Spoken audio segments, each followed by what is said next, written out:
अध्यक्ष महोदय, माझ्या मतदारसंघातला अतिशय महत्त्वाचा हा नॅशनल हायवेचा रोड आहे. आदरणीय मंत्री महोदय, आपल्याला या संदर्भात सुद्धा मी कमीत कमी 4-5 वेळेस भेटलेलो आहे. खरवंडी ते नवगण राजुरी महामार्ग क्रमांक 361. अध्यक्ष महोदय, 2018ला मंत्री महोदय याची वर्क ऑर्डर झाली होती आणि त्या वर्क ऑर्डरमध्ये 18 महिन्यामध्ये हे काम पूर्ण करायचं होतं आणि 9 वर्ष झालेत मंत्री महोदय, अजून सुद्धा ते काम पूर्ण नाही. म्हणजे ते 9 वर्षामध्ये 5 वर्षाचा DLP पिरियड असतो तो सुद्धा संपून गेलेला, अजून सुद्धा 20 ते 25% काम या महामार्ग 361चा अजून बाकी आहे. सगळ्यात महत्त्वाचं ह्याचे 2 टप्पे आहेत मंत्री महोदय, की जेवढं जे काम झालं आत्तापर्यंत त्याची जी क्वालिटी जर बघितली, त्याची दर्जा जर बघितलं, तर पांदन रस्ते सुद्धा आपले व्यवस्थित असतील, तो नॅशनल हायवे रोड असं लाज वाटते ती बघताना. म्हणून आणि हे काम करत असताना कोणतीही सिक्युरिटीचे नॉर्म्स तिथं पाळले गेले नाहीत. त्या काम करत असताना माझ्याच नवगण राजुरी हे माझं गाव आहे आणि तिथं त्यांचं आत्ता हे पुलाचं काम तिथं चालू आहे. तर ते पुलाचं काम चालू असताना त्याचा एक पूर्ण स्लॅब खाली पडला. म्हणजे त्या दिवशी नशिबाने आमच्या गावाचा बाजार नव्हता, नाही तर तिथं जीवितहानी तिथं झाली असती. आणि एवढं सगळं होऊन सुद्धा आता कारभार बघा नॅशनल हायवेचा, की 60 ते 65% पैसे त्यांचे रिलीज झालेले आहेत. म्हणजे मी वारंवार गेल्या मागच्या टर्म सुद्धा तक्रारी करतोय त्यांच्या, की ह्यांचे पेमेंट अडवा आणि क्वालिटीने ह्यांचं काम करून घ्या. आणि परत हा जो कोण महाशय कॉन्ट्रॅक्टर आहे, 18 कोटी रुपये त्यांनी अधिक मागितलेले आहेत ह्या विषयामध्ये. त्याचं कारण आहे की तिथं मला कालावधी जास्त गेला आणि जे उत्तर आपण प्रशासनाने मला इथं जे दिलेलं आहे त्याच्यामध्ये 2 कारणं दाखवलेत, की 9 वर्ष कशामुळे उशीर झाला. त्याच्यामध्ये कोविडचं कारण एक दाखवलं. कोविडचा कालावधी अध्यक्ष महोदय 1.5 ते 2 वर्ष होता आणि या वर्क ऑर्डरप्रमाणे त्याला 18 महिन्यात काम पूर्ण करायचं होतं आणि नॅशनल हायवेच्या नॉर्म्सप्रमाणे 18 महिन्याच्या नंतर फार तर फार 6 महिने किंवा वर्षभर काही अडचण असली तर ते पुढं करतात. आणि भूसंपादनाचं एक कारण दाखवतात अध्यक्ष महोदय त्याच्यामध्ये, की जेव्हा वर्क ऑर्डर होती त्यावेळेस नॅशनल हायवेच्या नॉर्म्सप्रमाणे 75% भूसंपादन हे वर्क ऑर्डर होण्याच्या आधीच करावं लागतं. म्हणजे 25% गेल्या 9 वर्षापासून म्हणजे नॅशनल हायवेचे जे अधिकारी आहेत हे सुद्धा ह्या गोष्टीमध्ये जिम्मेदार आहेत. फक्त 10% जे भूसंपादन राहिलेलं आहे आणि जे भूसंपादन ज्या शेतकऱ्यांच्या जमिनी घेतल्यात मंत्री महोदय, गेल्या त्यांच्या तर जमिनी घेतल्यात, अर्धवट त्यांना सोडलेलं आहे आणि फक्त प्रस्ताव आपल्याकडून दिल्लीला जातो आणि दिल्लीकडून परत आपल्याकडं म्हणजे महाराष्ट्रामध्ये येतो. सगळ्यात महत्त्वाचा मंत्री महोदय ह्याच्यामध्ये विषय आहे, की नॅशनल हायवेचा विषय म्हणजे केंद्राचा असल्यामुळं जिथं जिथं जे हलगर्जी करणारे कॉन्ट्रॅक्टर आहेत हे विषय आपल्यासमोर येतो. आणि ह्या संदर्भात जोपर्यंत आपण ह्यांना कुठंतरी म्हणजे जागा त्यांची दाखवणार नाही तोपर्यंत हे नॅशनल हायवेचे कॉन्ट्रॅक्टर ज्या पद्धतीने काम करतात हे पुढे येते.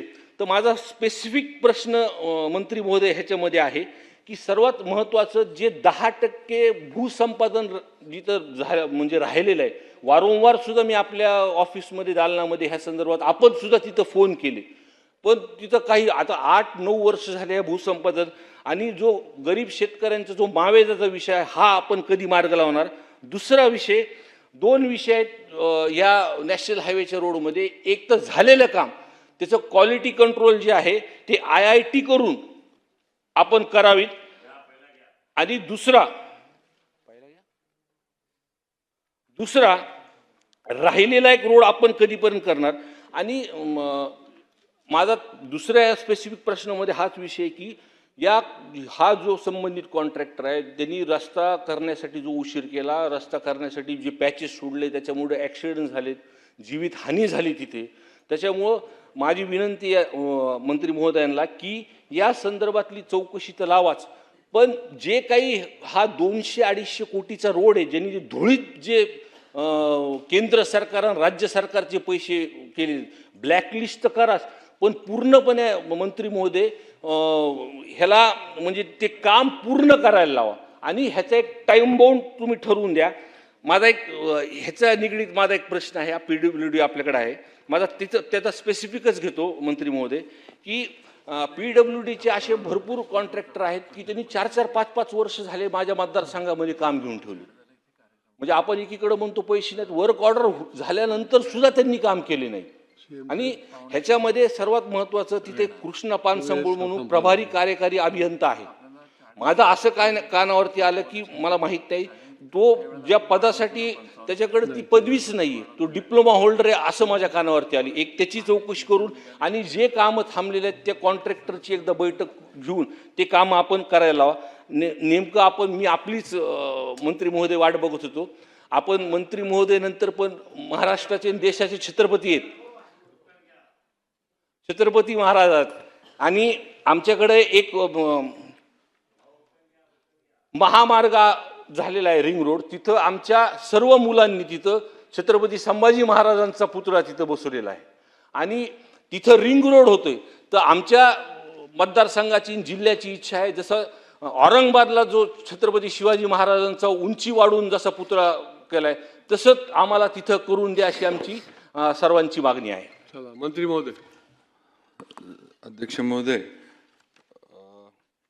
सन्मान्य सदस्यांनी जो ज्या रस्त्याचा इथं उल्लेख केला, हा रस्ता मॉरच्या माध्यमातून म्हणजे खरवंडी ते नवगण राजुरी हा खरं म्हणजे 2 जिल्ह्यातनं रस्ता जातो, एक बीड आणि अहिल्यानगरमधनं. तर बीडच्या बाबतीतला जो उल्लेख केला यामध्ये विलंबनाची कारणं पहिलं तर सदस्य महोदयांनी इथं विचारली, तर त्याबद्दल थोडं वस्तुस्थिती आहे की भूसंपादनास विलंब झाला हा एक यातला म्हणजे मूळचा हे आहे. त्याचबरोबर 1-2 वर्ष करोनामध्ये गेली, पण नक्कीच हे काम वेळेत पूर्ण व्हायला पाहिजे होतं. 18 महिन्याचा कालावधी हा दिला होता आणि त्याच्यामध्ये काम पूर्ण झालेलं नाही. पण आता जी हे नॅशनल हायवे डिव्हिजन आणि PWD आपल्या विभागानं जी तयारी केली आहे, एकतर जे काम झालेलं आहे त्याची पूर्ण क्वालिटी चेक जो आहे तो आपण IIT-कडं सदस्यांच्या मागणीप्रमाणे आधीच आपण ते काम IIT-कडं सोपवलेलं आहे का क्वालिटी चेक करण्याचं. राहिला विषय जो उर्वरित भूसंपादनासाठी अवॉर्ड वगैरे आता साधारण जानेवारीमध्ये खरं म्हणजे ते पूर्ण झाले 2025मध्ये. आणि भूसंपादन निधीसाठी आपला पाठपुरावा केंद्रीय मंत्रालयाबरोबर म्हणजे सन्मान्य गडकरी साहेबांच्या मंत्रालयाबरोबर सुरू आहे. साधारण जी वाढीव आपल्याला भूसंपादनाची जी रक्कम लागती ती मूळ मंजूर रकमेपेक्षा भूसंपादनाला 46 कोटी आपल्याला अधिक लागतात आणि त्याची मागणी आपण केंद्र सरकारकडं गडकरी साहेबांच्या विभागाकडे केली आहे. लवकरच त्याचे जे आहे ते आपल्याला हे मान्यता पण मिळेल आणि ती भूसंपादनाची रक्कम पण उपलब्ध होईल. पण या सगळ्या गोष्टी आणि या रस्त्याचं काम जे राहिलेलं आहे, जे शिल्लक आहे, हे मेपर्यंत संपवण्याचं नियोजन नॅशनल हायवे आणि PWDनं केलं आहे आणि त्याप्रमाणे आम्ही संपवून घेऊ. त्याचबरोबर संबंधित कॉन्ट्रॅक्टरचा DLP पिरियड पण जरी त्याचं तरी DLP पिरियड त्याचा नाही, तिथून पुढं त्याला डिफेक्ट लायबिलिटी जे आहे ते त्याला करायला लागणार आहे. त्याचबरोबर या ठरलेल्या ह्याच्याप्रमाणे जर हे काम म्हणजे त्याच्यावर एक ज्याला आपण बार चार्ट म्हणतो किंवा कामाचं हे करण्यासाठी या कामावर लक्ष पण ठेवलं जाईल आणि जर वेळेत काम या कॉन्ट्रॅक्टरनं किंवा याच्यामध्ये कुणी जर कामामध्ये केली तर त्यांच्यावर योग्य ती कार्यवाही पण त्यावेळेला आम्ही विभागाकडनं नक्की करू. राहिला विषय संभाजी महाराजांच्या पुतळ्याचा पण अध्यक्ष महोदय ते आजच्या प्रश्नामधलं नाही, पण तरी शासन नक्कीच योग्य विचार करेल. कारण छत्रपती शिवाजी महाराज असतील, संभाजी महाराज असतील, यांच्याबद्दल सगळ्यांनाच आपल्याला आदर निष्ठा आणि त्यांच्या ह्याच्यावर प्रेम आहे. त्यामुळं नक्कीच त्याच्याबद्दल पण या रस्त्याचं काम जे आहे ते मे अखेरपर्यंत दर्जेदार काम आणि जे काही यापूर्वी सदस्यांनी सांगितले काही ठिकाणी काम खराब झाले ते सुद्धा IIT कडनं हे करून त्याचं परत नूतनीकरण वगैरे जे आहे ते केलं जाईल आणि आपली जी सगळ्यात दुसरं म्हणजे आपली ह्याची जी रक्कम आहे ॲक्विजिशनची ती पण लवकरात लवकर संबंधित ज्यांचे अवॉर्ड झालेत त्यांना उपलब्ध करून दिली जाईल. आमचा तसा पाठपुरावा केंद्राशी चालू आहे. मोनिका ताई